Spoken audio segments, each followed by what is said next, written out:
turtle. See, a lot of these people that they're looking at and they're saying, nigga, you ain't no goddamn Indian. These people, where are they mostly in the South? They talking to Southeast Indians. Nigga from up north come down here and he talking to Southeast Indians. Listen, it's no different than when them niggas came down. Check. They came down and they started dealing with these niggas after the proclamation. They coming down there talking about, I don't know why you fuck with that nigga. Don't go back to that nigga. And yeah.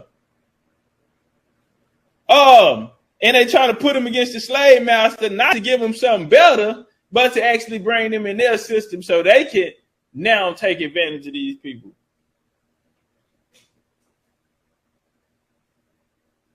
They were told by the unprincipled men that the Southern people expected to put them back into slavery. Dirty Mackin. Man, don't fuck with that nigga. See, what he gonna do is, your ass going back into slavery. I'm trying to help you. I'm trying to help you, goddamn. When he come down here, you're gonna need somebody on your side. Yeah, that's the yo ass nigga. And the United States government was going to give every able-bodied Negro man 40 acres of land and a mule. See, you come fuck with me, what we got for you, you get you 40 acres. Come fuck with me, you get you 40 acres. These ain't white boys talking like this, family. These are niggas coming out the north. Let's walk. They walk this shit down, man. And so now you had them coming down from the north, and they had hopes of controlling the South by becoming leaders of Negro voters, the best class of white people being excluded from voting by the Reconstruction measures of Congress. These men hated everything that bore the name Southern, and at once began to inflame Negroes against their former masters. The principal men that the Southern people expected to put them back into slavery. And the United States government was going to give every able-bodied Negro man 40 acres and a land mule. It was a demoralized state of affairs, and many stands private property was seized to take. Now, what's very important about this here is these abolitionists are going to come down here. After 63, man, the game wide open. So you got these boys coming out the north. You already know the conflict. They will. Kiki got them glasses on again. You know, the South was, 10 steps ahead of these boys coming out the north. And far as production and money, production and resources, I'm sorry. So they're coming down and they're telling this free body politic, hey, don't go back and fuck with your masters. Because, if you already on the farm, now you free, got to get your papers. Now I got to come up with a contract or something. I got to figure out how I'm going to get you to come back. Right on, you doing such a good job. I got to try to get you back in there. Well, now you met by resistance because the Yankee boys coming down and they saying, hey, don't fuck with him. I got a better deal. What do he offer you? I'm going to double it. Don't believe him. He's just going to put you back in slave. Nigga ain't treat you right then. He ain't going to treat you right now. So you have this rush to the South, and as the politics change, man, you need something to counter that.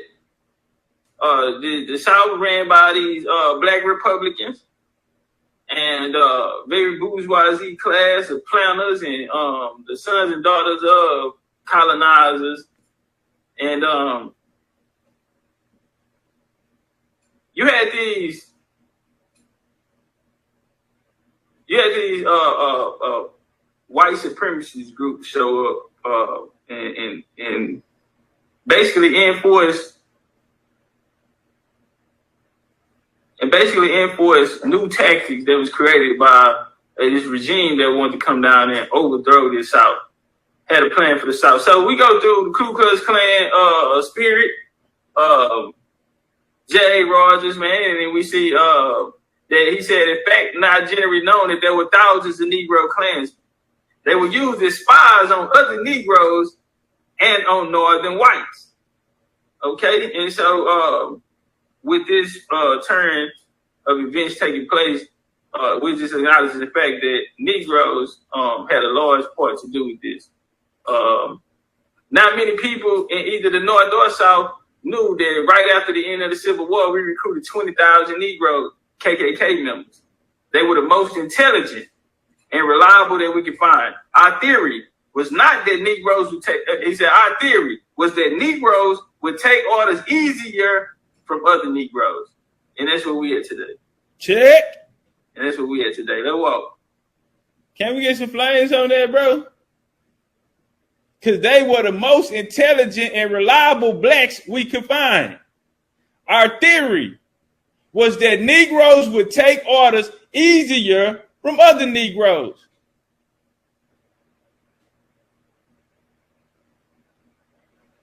Their theory was that niggas would take orders easier from other niggas.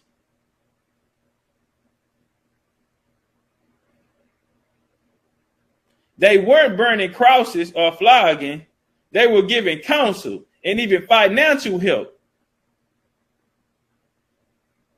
They kept busy knocking stupid ideas out of niggas' head. Huh?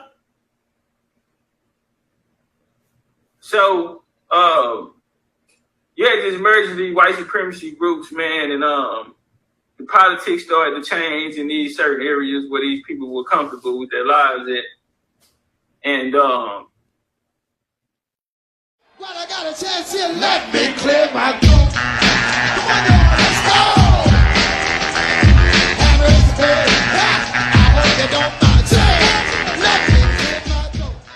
Shalom, shalom, Mr. Brother PJ back with another lesson. And at the beginning of this video, I'm gonna play a little snippet, about 5 minutes from another brother. Then I'm gonna come back in.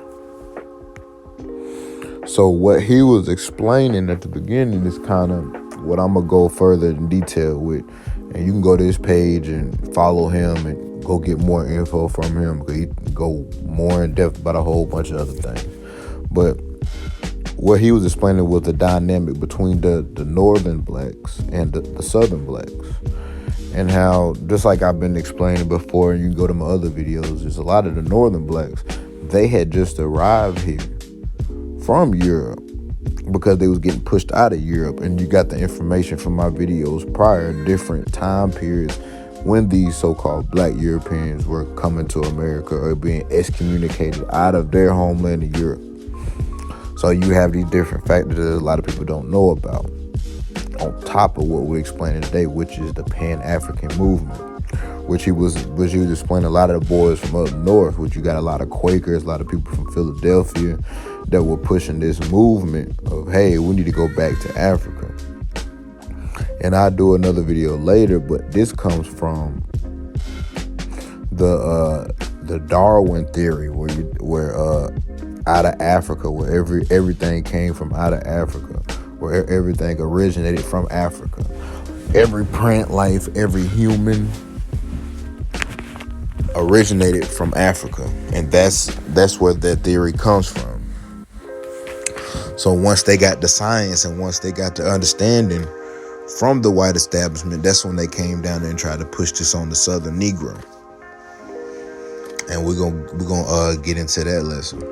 And they started with the American Colonization Society, which was started by Robert Finley, who was a Presbyterian minister and the founder of the American Colonization Society. In 1816, Robert Finley, a white Presbyterian abolitionist who nevertheless held blacks in low esteem, proposed of shipping all free blacks back to Africa.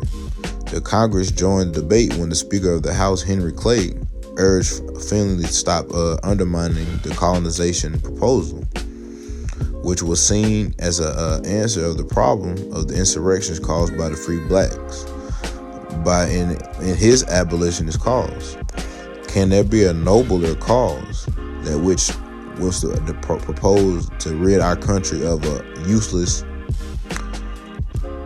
appearance of its dangerous portion of its population, contemplates the spreading of its arts, civilized life, and possibly redemption from ignorance and barbarism in a quarter of the globe. So, and sorry for that because he's speaking in Old English. But basically, he's undermining the free blacks or the blacks that have been free or that bought their freedom, and is saying that, hey, if we let these black people here free and we let them just do what they do, they're going to bring our society down. That's essentially what he's saying, when what we know to be true is so-called black people are the foundation of society. So, then this is something he was known for, was being a racist. So this is what I want people to understand. The very first person to come up with the idea to ship people back to Africa and start Liberia was a black racist person. Was a white racist person, sorry. So, in my understanding of all this is, why don't people understand this and see this information that Liberia, and this is why I tell people about Liberia. Liberia was a racist movement. But let's keep going. The African Methodist Episcopal Church, started by the Reverend Richard Allen, Bishop of the First Methodist Episcopal Church, engraved by John Boyd. And a lot of his funding came from Robert Finley. The AME Church under Richard Allen organized protests against the plan that they feared would be forced immigration of those who most committed in the Committee of Abolition of Slavery. Nonetheless, Daniel Coker of the AME minister from Baltimore packed his bags and set off what would become Liberia and establish a beachhead for missionary activity there. By 1847, Liberia was an independent country and would become prominent in the thinking of the two towering figures of history in black Americans who were also men of faith, Alexander Crumley and Edward Blyden. And see, this is, and we'll get back into that too, because a lot of that goes back into the Paul Cuffey era. When you get back into the early 1800s, talking about Liberia and moving back to Africa. But one thing I want people to understand is a lot of these movements and how these people came about. And when I say the AME Church, and just like a lot of these movements were funded through the church. That's how the only way they could get these things going. And the reason why the AME Church was used so much is because a lot of pastors at that time were part of what we call Prince Hall Freemasonry, just like Richard Allen and all of them. So that's where a lot of the funding and the basis of this Back to Africa, or Hey, We From Africa movement came from. It came from, funded from the church, the AME Methodist Church, and it came from Prince Hall Freemasonry. And a lot of the key figures in politics, in the church, in anything that we were using at that time came from these two entities. I just want people to understand that there were not a lot of independent entities coming up with a organic idea from themselves. It was always funded from an organization, which is always going to be an odd look.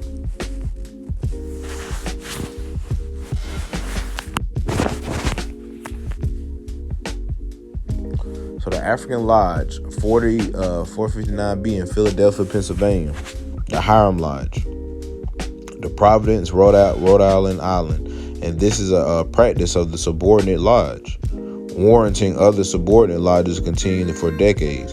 By 1815, the regular black lodges of Philadelphia came together to establish the African Grand Lodge, and in 1827, after several unanswered correspondence to their mother Grand Lodge, the African Lodge of Boston declared itself independent and formed itself into a Grand Lodge. From here, Prince Hall Freemasonry spread throughout the United States, predominantly in conjunction with the growth of the black Protestant Christianity, and for about a century would serve as the pinnacle of black Burgundy's leadership and excellence. Nearly every iconic figure in Black America prior to the 1920s was a Prince Hall Freemason. This includes Marcus Garvey, all those people I was talking about in the prior video. And that's why we talked about the Black Boule, because that sprung out of Prince Hall Freemasonry. So this has been something that's been going along for a long time. The prominent black Christian leaders in Freemasonry. It was the type of Protestant Christian ethos Freemasonry attracted the countless prominent black Christian pastors and evangelists into Freemasonry from the beginning. Most notably among this group was Bishop Richard Allen, founder of the African Methodist Episcopal Church, AME, the first Grand Treasurer of the African Grand Lodge of Pennsylvania. Black people has essentially distinction with the nation, with a Christian universalist family of mankind. There was Reverend John Morant, one of the first black preachers and missionaries in North America, who on June 24th, 1787, just 3 months after his initiation into Freemasonry, delivered a sermon on the feast of St. John the Baptist. There was also Reverend Thomas W. Stringer, ordained in Richard Allen's AME Church. Stringer was one of the most accomplished churchmen, politicians, and Freemasons of his day, a deputy Grand Master in two Grand Lodges, the first Grand Master in 2 Grand Lodges, a state senator from Mississippi. Stringer spent his life working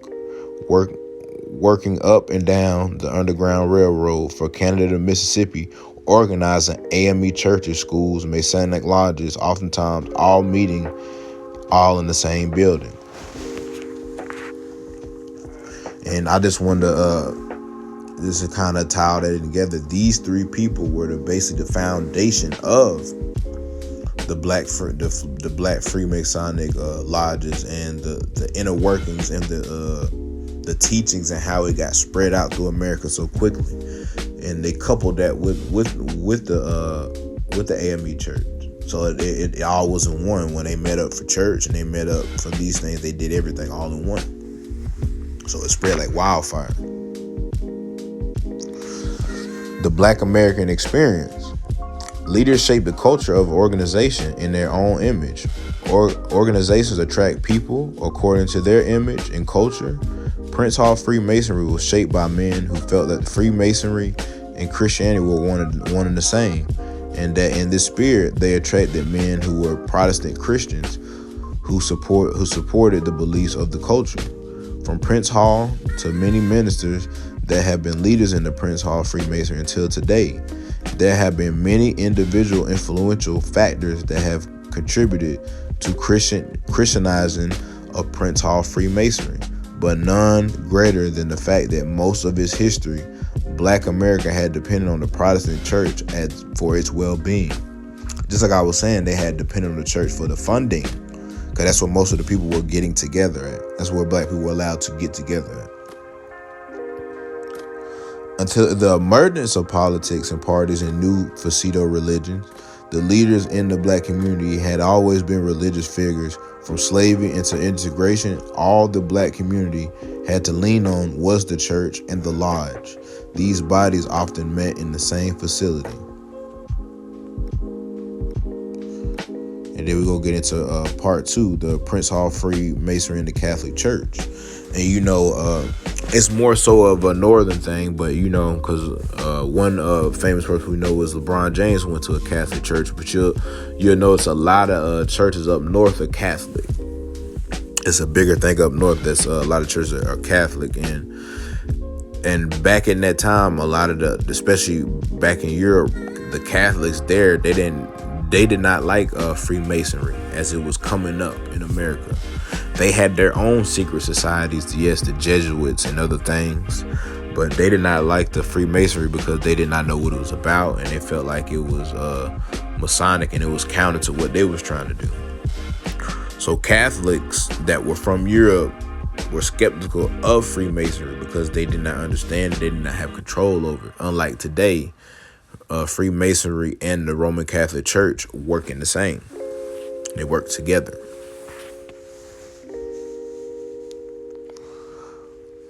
So being that the Freemasonry and the other secret societies were just a part of the ordinary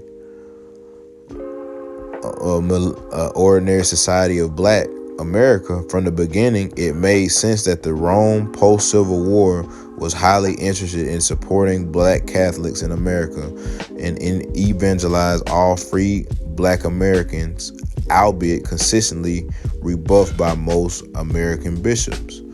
Rome inquired of Father John E. Burke of New York, who had organized the Catholic Board for Negro Missions, about his opinion on how to attract blacks to the Catholic faith, including statistics and other information about the issue. Father Burke reported back to Rome in October of 1912 that many blacks had joined secret societies, which made them unworthy of receiving the sacraments. Prince Hall Freemasonry and other organizations like it had become the type of subterfuge to salvation of many Black Americans. Father Burke's recommendations that these Black Freemasons be allowed to maintain their membership with permission of the Holy See, because they depended on the financial benefits from the lodge, and because the Black Freemasonry was not as harmful as the white Freemasonry, was considered scandalous and damaging to souls. The Underground Railroad.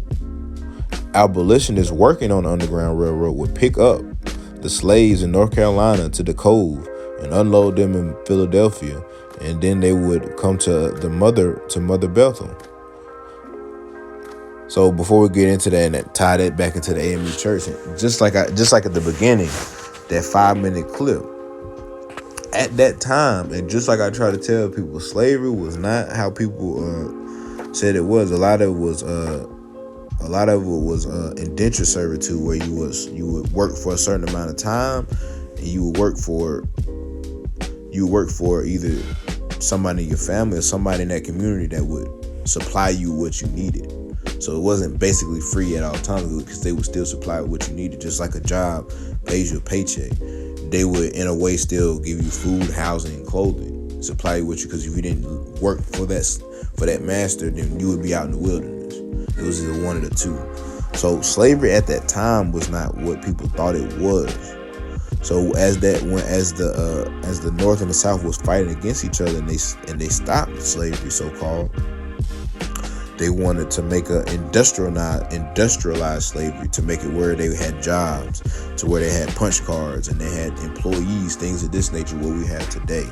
That's what the North was trying to push.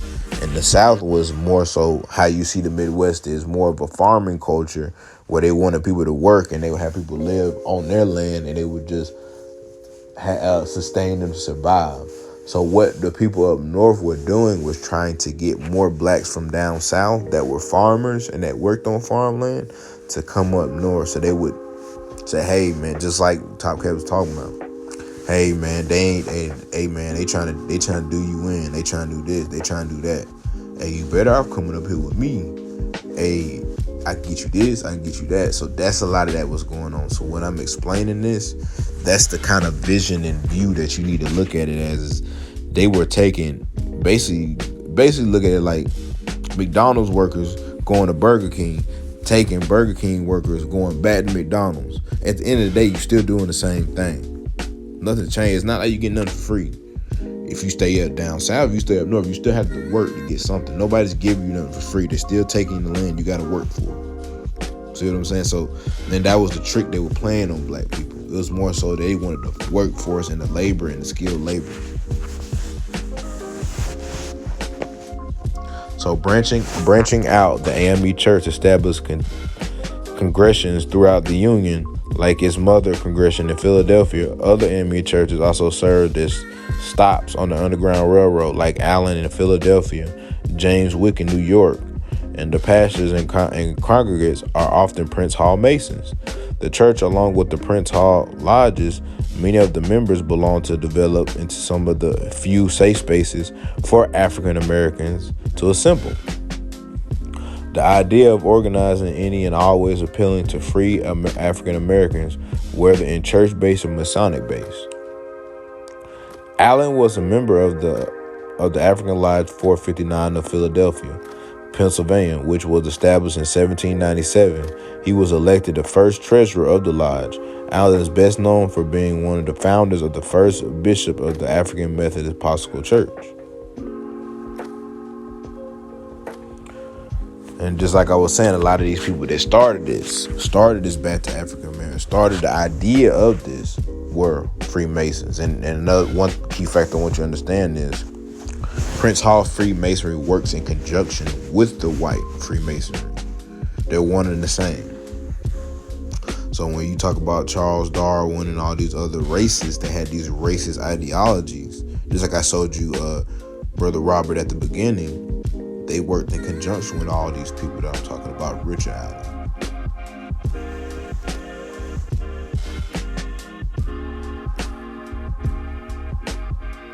So we're going to jump down to the Back to Africa movement. So long as they will persuade us this is not our native country of colored Americans. Jeremiah Hubbard, 1834.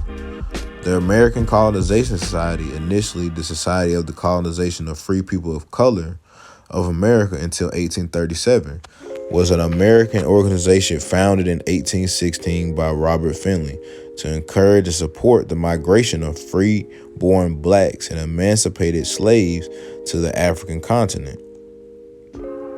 The Back to Africa movement was based in a widespread belief that some European Americans in the 18th, 19th century in the United States and African Americans would want to return to their continent of Africa. And generally, the political movement was overwhelming failure. Very few former slaves wanted to move to Africa. The small number of freed slaves who did sell in Africa, under duress, initially faced brutal conditions. Several black critics were outspoken against the Back to Africa movement and activities that the American Colonization Society was involved in. All kind of chicanery and stagment will be employed to allure the people to Africa. The independence of its inhabitants to enjoyment and privileges of its citizens will be pictured forth in glowing colors to deceive you. So basically, just like how they say today, a lot of people, and you can look this stuff up, there's videos of people that have decided to move to Nigeria, and you would think you would move to a continent where there's majority of people that look like you and they would treat you all the same. No, that's not the case. When they actually get over there, these people are treating them worse than you get treated by white people here. They're treating you just like a second-class citizen. And that's been going on since the late 1700s, early 1800s. And it's documented. This is something they're talking about.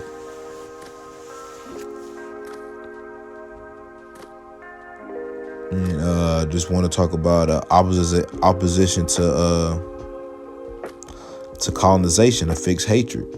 The African American community and the abolitionist movement overwhelmingly opposed the project. Contrary to the claims that their immigration was voluntary, many African Americans, both free and enslaved, were pressured into immigration. Indeed, enslavers like Zephaniah Kingsley sometimes freed their slaves on the condition that their freedom leave the country immediately. Mortality was highest since accurate recording began. Close to half the arrivals in Liberia died from tropical diseases, especially malaria. During the early years, 22% of immigrants died within that year. Stating in the 1830s, the society was met with a great hostility from white abolitionists, led by Gerrit Smith, who supported the society financially, and William Lloyd Garrison, author of The Thoughts of African Colonization, 1832, in which they proclaimed that the society was a fraud, according to Garrison, and that his many followers in the society was not a solution to the problem of American slavery. It was actually helping and intended to help to preserve it. We have no wish to separate from our present homes from any purpose whatsoever. James Forden, black activist, 1817. So you have multiple black people stating that they didn't want to leave, that they had to attack. Even Frederick Douglass said the very same thing. He said most of black persons, the so-called black man's history is in America. And he said that he felt like he is an American, not an African. This is something that Frederick Douglass said. So this is just showing you the climate and what was going on at that time, leading from the late 1700s, leading all the way up until so-called freedom of slave, or when they industrialized America.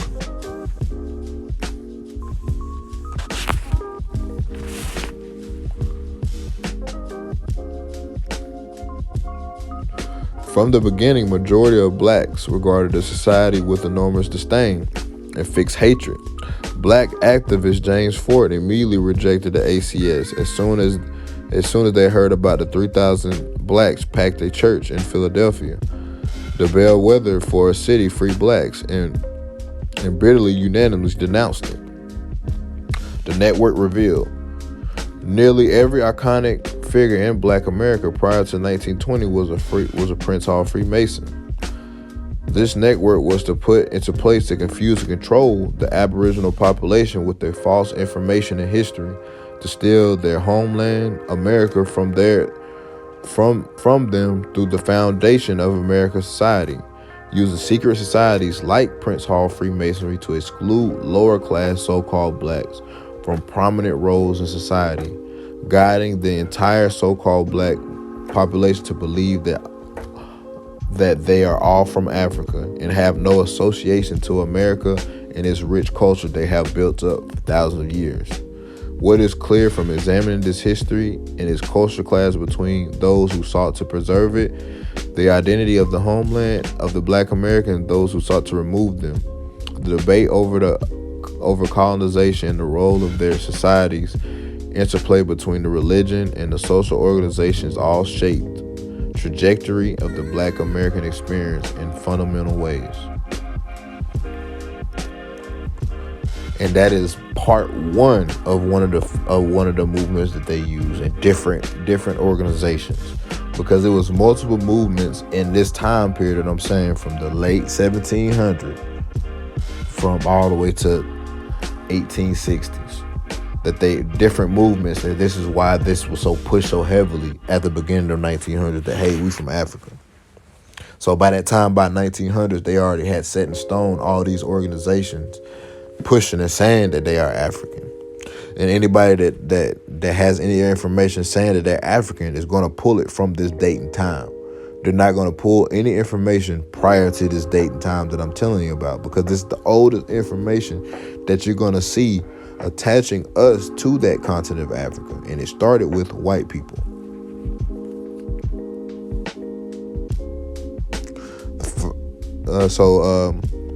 The first movement, Paul Cuffey. Paul Cuffey was a Negro mulatto Native American Wampanoag businessman, a whaler, and an abolitionist. He was one of 10 children. His mother was Ruth Moses, Wampanoag Indian from Hartwich, Cape Cod, and his father was a freedman of color of Massachusetts.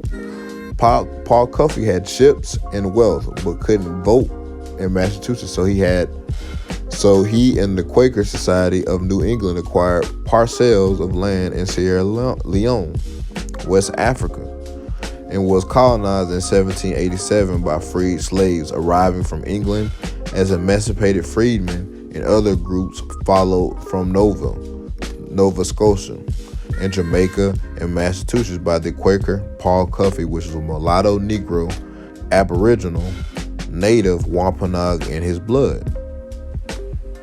So just to clarify this, you have somebody that is originally Native, is part of a tribe, is recognized as part of a tribe, that he is taking so-called black people to Africa and pushing that, hey, we need to go here, all because he couldn't get his business going in America because the white people didn't want him to do it.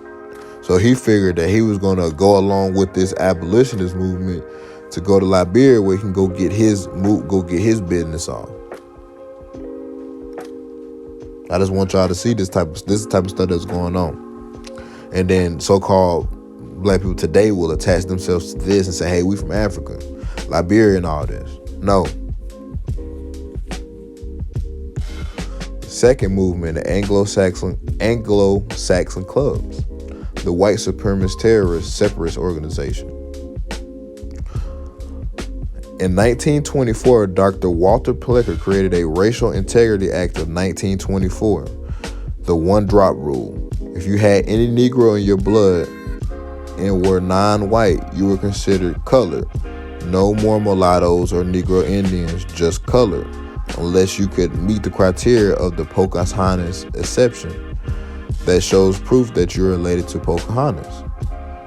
Because there's so much racism and racial tension and race missing, white people felt their race would be facing extinction if nothing changed. Either the Anglo-Saxon club with the high society was a high society white supremacist nationalist terrorist organization that wanted to keep America a white supremacist nation.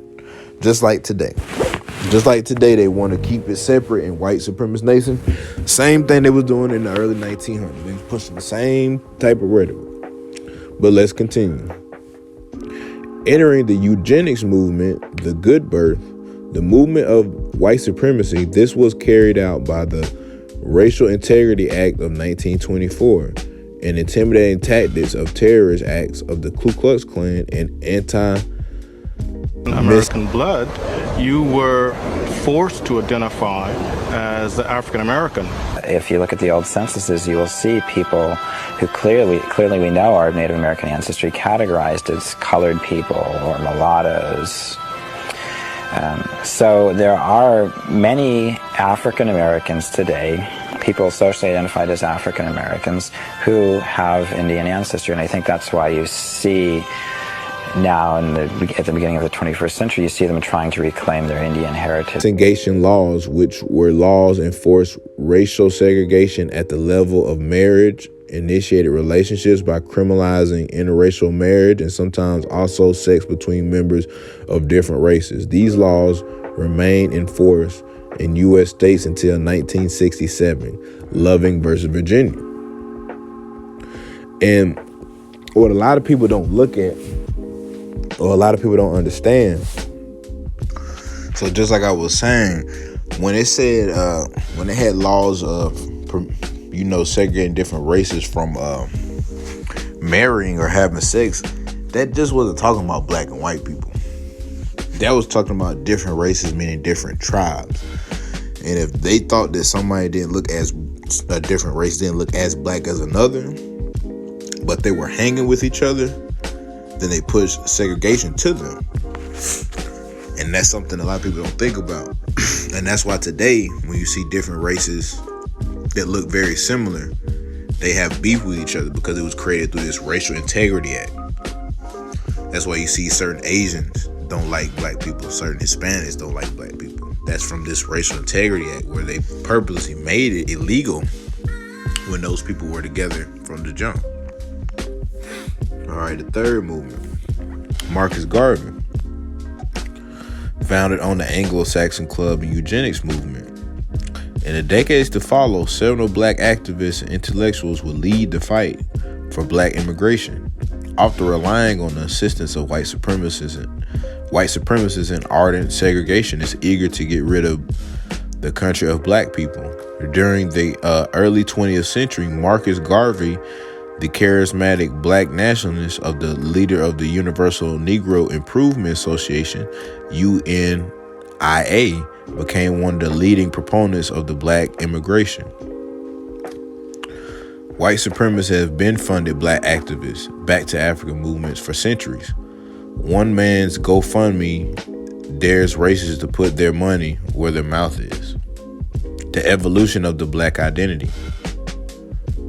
Did you notice we went from being African Americans to black again in 2020? During all of the Black Lives Matter BLM activism, here are some of the many names that we have been called in America since the colonizers came here. Dark, Negro de Terra, Negro Indians, Negro Mulattoes freemen, Negro mulattoes, black Seminoles, American, Negro mulattoes, maroons, Muskogos, Negro mulattoes, freedmen, Negro mulattoes, colored Negroes, blacks, Afro-American Negroes, blacks, African-American, black, American, a Native American, originated applied to the Aboriginals, copper-colored races founded here by the Europeans, now applied to the descendants of the Europeans born in America. Webster's Dictionary, 1828. Who else in America looks the color of a penny? And you have to get this understanding of that definition, which if you look up America now, you won't see that. But to get that understanding, that's why they took it away, and that's why I said 1824 dictionary was a true definition of what American was, and that's what they called us, an American. And just to go through that information was to show you that over time they have reclassified and called us many of things. So when people just attach themselves to this African American thing, that's something that it hasn't been around that long. They have been calling us Negro longer than they have been calling us African American. So for somebody to have an attachment to something that's been around since the 60s is insane, because even our grandparents or our great-grandparents, they never knew that word or called anybody in their family by that word. So for us to attach ourselves to that word and then attach ourselves to that country or continent when nobody in our family prior to the 60s ever did is insane. Brother, if you were to walk into any mosque in America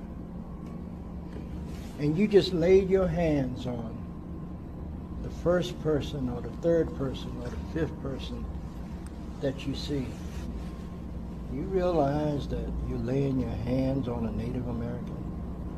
There were only 8% of the slaves that came to America. So how is it that there are so many more people that they claim are black or African Americans? I think they got the numbers wrong, because a lot of Native Americans are the ones that they're counting as black folks too.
Just to give some more detailed information, conquistadors described the inhabitants of America as Negro de Terra, the blacks of the land. And in the same language, they described the inhabitants of the west continent of Africa, Negroes de Guyana. This is very specific. The Negro type has been seen most ancient in Mexican sculptures. The Negro figure is frequent in the most remote traditions in some of the American pueblos. It is to this race doubtlessly belongs to the most ancient skeletons, distinct from the red American race, which has been found in various places from Bolivia to Mexico. It is likely that we repeat American was a Negro continent. Carlos Cuervo Marquez of 1920. And I'll put a picture of him describing him talking about the same thing.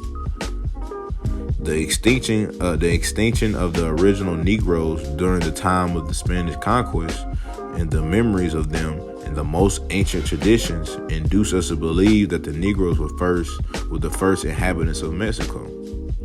Dr. Nicholas Leon, Historia Journal de Mexico, 1919.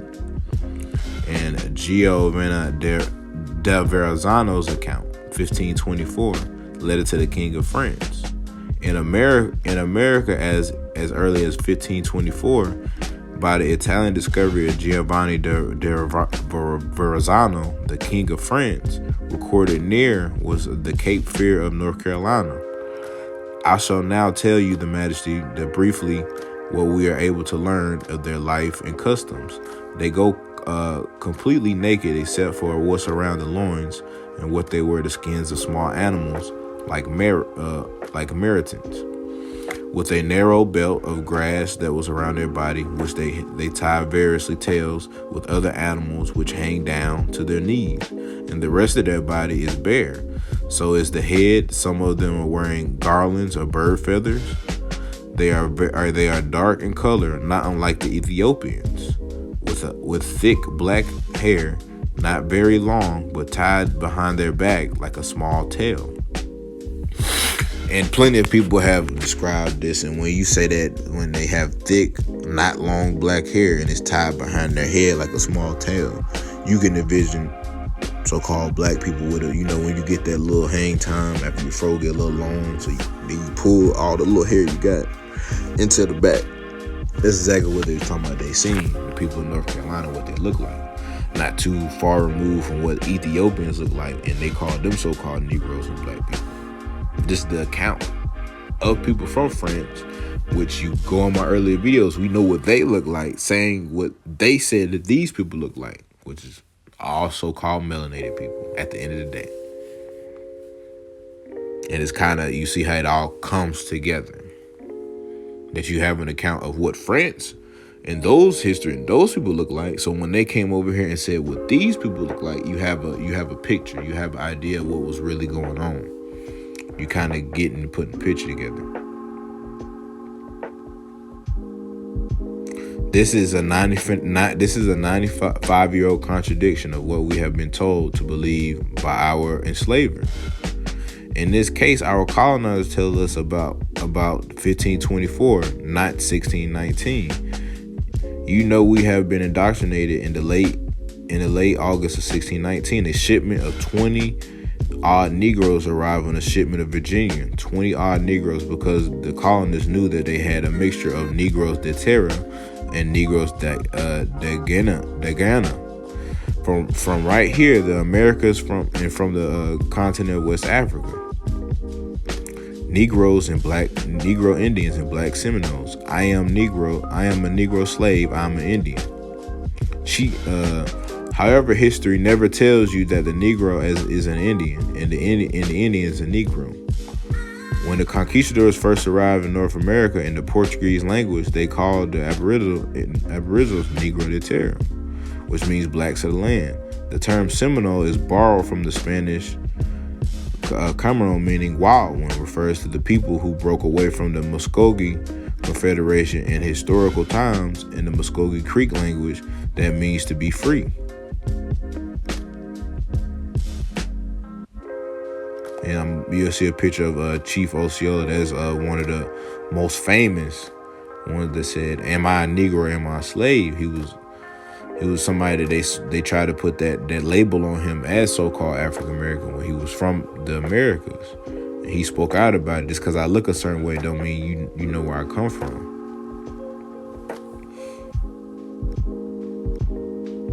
And if anybody know the video I showed you at the top, that 5-minute clip, that is a direct descendant of Chief Osceola. Is the Top Cat.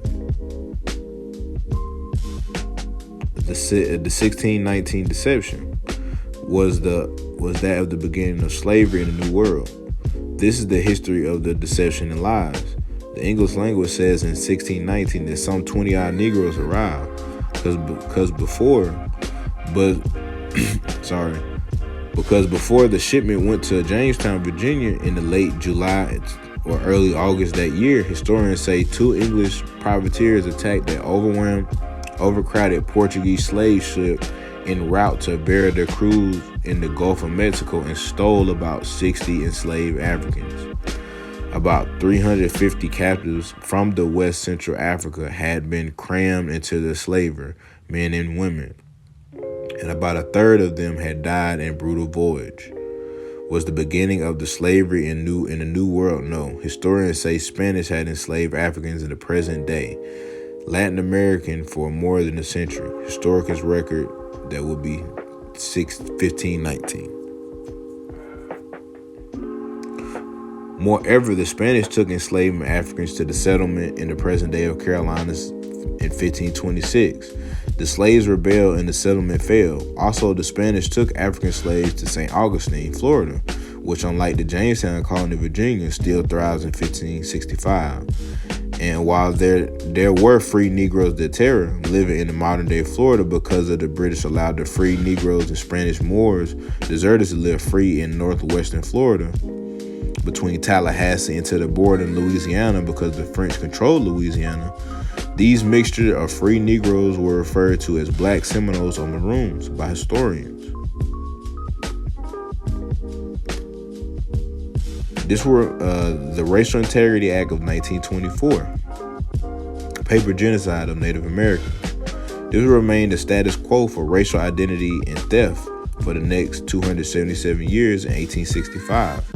The Negro, Mulatto, and Freedmen, 1905. The Negro, Mulatto, no more freedmen than there was a $5 Indians. The Fox, the white Europeans passing as Native Americans because they had paid $5 a piece. That allowed them to put on the freedmen Native American dollars roll as a falsified document declaring them as Native American in 1896. Remember, the papal bull in a Catera, the Doctrine of Discovery, said that Moors, Blackamoors, Berbers, and Murbans and Muslims were all barbarians, which meant uncivilized. This will remain the same until 1924. When Dr. Walter Plecker created the Racial Integrity Act of 1924, the one-drop rule. If you had any Negro in your blood, you were non-white and you would be considered colored. No more mulattoes or Negro Indians, just colored, unless you could meet the criteria of the Pocahontas exception that shows proof you related to Pocahontas. The truth revealed. America is the land of opportunities for everyone. The true inheritors of, as long as they are continue where the legal fictions given to them converting their inheritance. The main reason the original inhabitants are miseducated with the help of the religion and the media and the legal educational system is to keep the land state of abandonment. So basically what that's saying, and a lot of people can break this down for you, is with them miseducating us about our history and where we come from, and you not tapping into your Indian heritage and what your family does tell you about who you are and where you come from, you disassociate yourself from the land or lands that you might have inheritance to. There's plenty of situations where Black people have won lands or had got recognition back to their tribe or back to their homeland in America, because they found their genealogy, or because they went through and looked up some stuff that their grandma told them to look up, or their granddad told them to look up, or they might have went on their own and was curious just to look up some stuff. But they deter us from all that when they just say, hey, take a DNA test. It'll be easier. Hey, you're Igbo. Hey, you're from here. And it kind of disassociates from all that history and heritage so that they can go build a Walmart or they can go build a Amazon, and they don't have to deal with you trying to actually fight for your land. Marcus Moshe Garvey. The white supremacist group of the Anglo-Saxon Club recruited Marcus Garvey Sr. and pushed the idea of the Back to African movement in the colored communities in America. Now that you have whites passing as Indians under the classification was called off-reservation freedmen, for 115 years, and the Negro Indians are reclassified as colored unless they met the criteria for the Pocahontas exception. I can regard the Klan, the Anglo-Saxon clubs, and the white American society as far as the Negro is concerned, as better friends of a race than any other groups of hypocritical whites put together. Marcus Garvey. So he said he could regard people of the clans and other racial groups as friends better than other hypocritical whites. So he thought he was friends with the Klan. This is Marcus Garvey's words. So Marcus Garvey, he was a Jamaican politician, an activist, a publisher, a journalist, an entrepreneur. He was an orator. He was the founder and the first president of the General of the Universal Negro Improvement Association and African Community League. Ideologically, a black nationalist and a Pan-Africanist, his ideas came to be known as Garvinism. He was able to spread ideology quick throughout the newspaper, the Negro World, and a UIA, founded by Garvey and Amy Ashwood Garvey. The newspaper was published weekly in Harlem, New York, and distributed internationally to the UNIA chapters in more than 40 countries. At its peak, the Negro World reached a circulation of 200,000 through the kind and very popular media press. And why would you not believe you were African? This shows how powerful the media was. Back to Africa. This movement was very big on impact on all black men in America back then, and it was high society.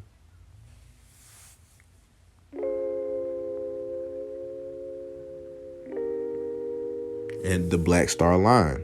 The transportation to Africa, a failed enterprise. To facilitate the return to Africa that he advocated in 1919, Garvey founded the Black Star Line to provide transportation to Africa. In 1922, Garvey was arrested for mail fraud in the connection with the sale of stock in the Black Star Line, which had now failed to draw considerably government attention. Who had now failed, and it was drawing considerable government attention. Garvey was sent to prison and later deported to Jamaica. Before that happened, just to illustrate how popular and powerful the Negro World newspaper was, and very important in family in black history. James Earl Little, a Baptist preacher who advocated the black national ideas of Marcus Garvey, threats from the Ku Klux Klan forced the family to move to Lansing, Michigan, where his father continued to preach his controversial sermons despite the continuing threats. In 1931, Malcolm's father was murdered by a white supremacist Black Legion, and the Michigan Authority refused to prosecute those responsible. This execution had a traumatic effect on young Malcolm Little, but created one of the greatest civil rights activists in the history of America, from Malcolm Little to Malcolm X. And he finally Malachi A. Shabazz until his execution at 50 years ago by the NYPD and the FBI. Just showing how all this is connected. Garvey's controversial alliance. Garvey became convinced that blacks were never allowed to integrate with the whites in the U.S. He even met with white leaders of the KKK who supported his scheme of separating the race. However, he made the mistake of saying that blacks should learn from the favor of white supremacist organizations. The most dangerous enemy of the Negro race in the American world, W.E. Du Bois, on Marcus Garvey. It brought him to a conflict with Du Bois. The UNIA began losing members and support. Instead of gaining enemies such as J. Edgar Hoover, the Black Star Line fell through in mismanagement. And released in 1927, he was deported back to Jamaica while the UNIA continued to exist. It was no longer a powerful, influential.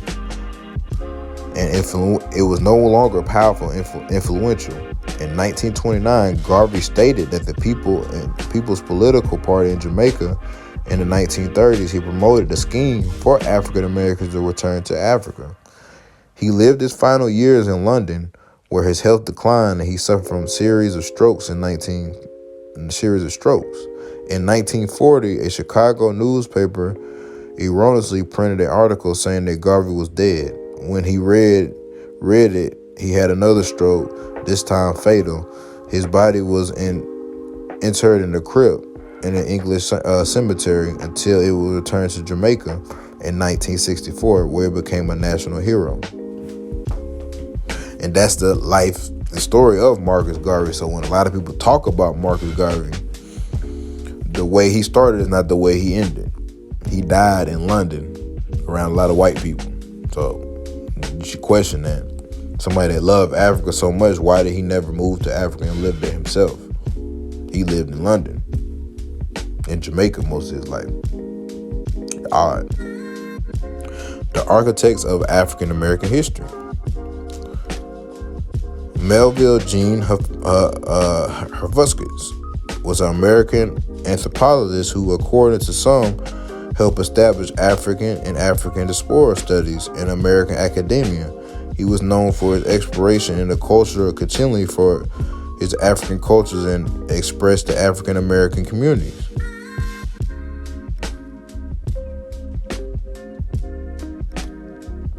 Not only does Black Americans out of Africa motherland concept come from white eugenics, Charles Darwin, but Black Americans' historical connection to the landmass presently known as Africa is based upon the work of these anthropologists for the sole purpose of suppressing records of Black Americans, origins, and indigenous history in America with academic institutions created by white supremacists. The true identity.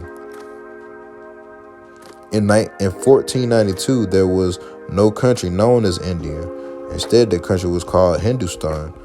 I think that is considered to be the truth that the Spanish padre sailed with the Columbus so that he impressed with the innocence of the natives, and he observed that they called them Los Niños Dios, which described by the padres means something like the children of God. After many years, the usage of the word Indios emerged. As this day, the indigenous people of South and Central America are called Indios. Historical etymology of Indian. The American Negro is the American Indian.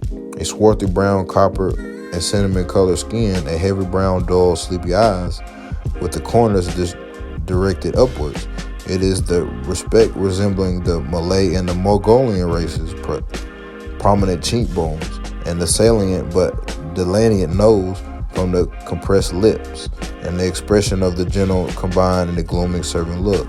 It includes all the American Indians, with exception of the Eskimo, which were the Termins from the North Asia.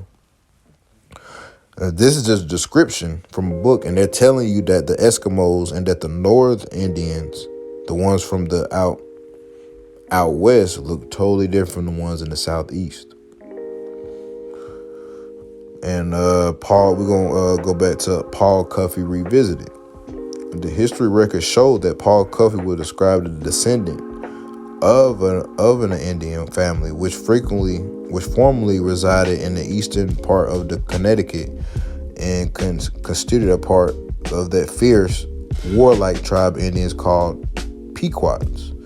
His father was a seafaring man, and he had command of numerous merchant vessels. In conclusion, the Quaker movement wanted Negroes to focus on being free but separate from white colonists, and encouraged Paul Cuffey to pursue going to Africa so he and like-minded Negroes could do the same. In 1811, 1813, and 1815, he took up to 10 families in total and about 35 free persons of color from America to Sierra Leone, British colony, for free slaves. And some later movement on the new American colony of free slaves, Negroes of color in Liberia, were reported to be prosperous by Paul Cuffey. He reported that they would be prosperous. It was a failure. because there were not enough reliable resources for these aliens, and these local indigenous continental West Africans did not have anything in common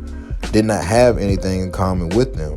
They did not have the same language, styles of dress, culture, or religion, just a forced indoctrination of both sides. Paul Cuffey used most of his own resources to maintain both colonies because he found out that the Quakers were more interested in removing Negroes from the United States, and Great Britain was as a first priority, not only supporting their future once they were removed.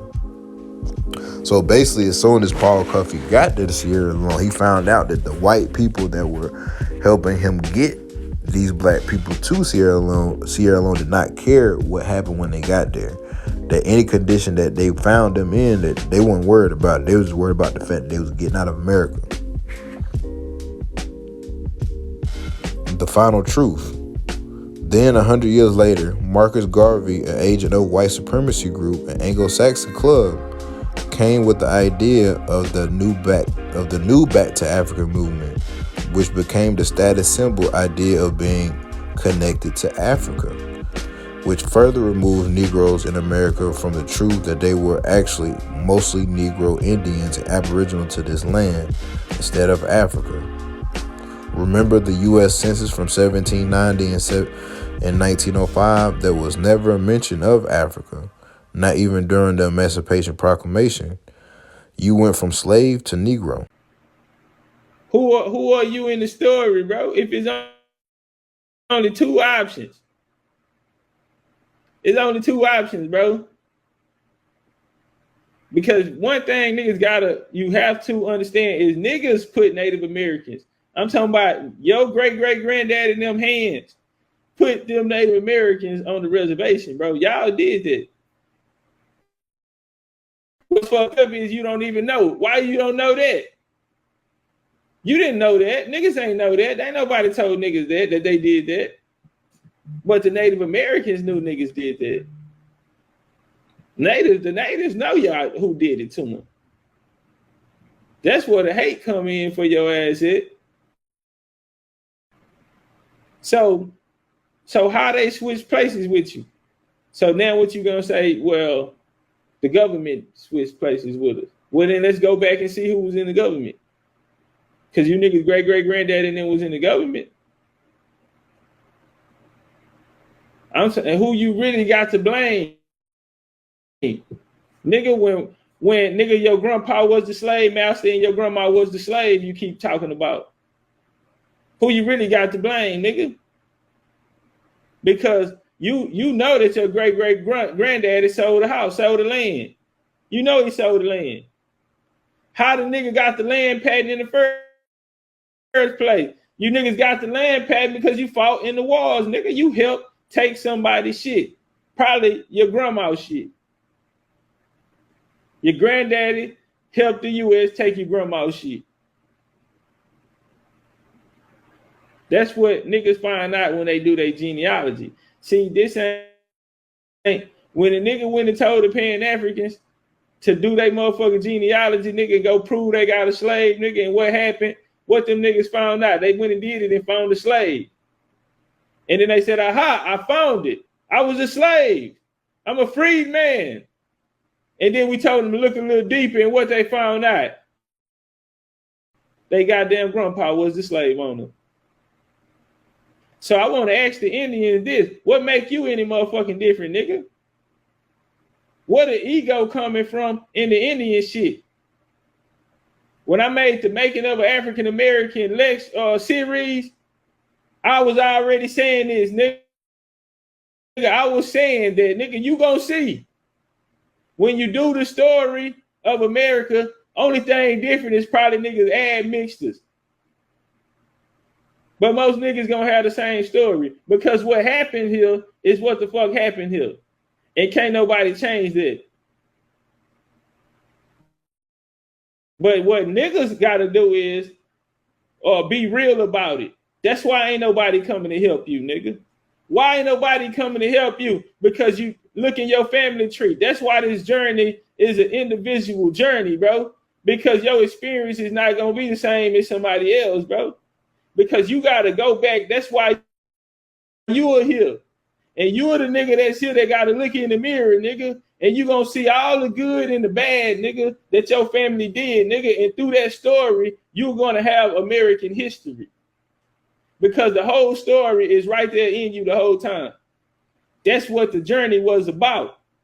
Everything that you went through, that's what created you and brought you here today, goddamn. And we just looking in the mirror and looking back. And we're going to see the good, the bad, and the ugly, nigga. We're going to see the colonizer and we're going to see the oppressed. We're going to see the fighting warrior spirit, nigga, fighting against it. And we're going to see the determination, goddamn, to come and take somebody and expand the motherfucking colonies, bro. So far that them niggas took it all over the world, bro. Listen, man, when they came and swept through, your great-great-granddaddy and them, because all of you niggas was in the army. The army came and took America. The army went west and put Native Americans on the reservation. The army left there and went international. And then your ass showed up, nigga, and went and fought in Afghanistan. Then your ass showed up and fought in Desert Storm. Then your ass showed up, nigga, and fought out there in Iraq, nigga. Then your ass went out there. Come on, man, with that bullshit, nigga. You are the U.S. Stop the cap, nigga. You the U.S.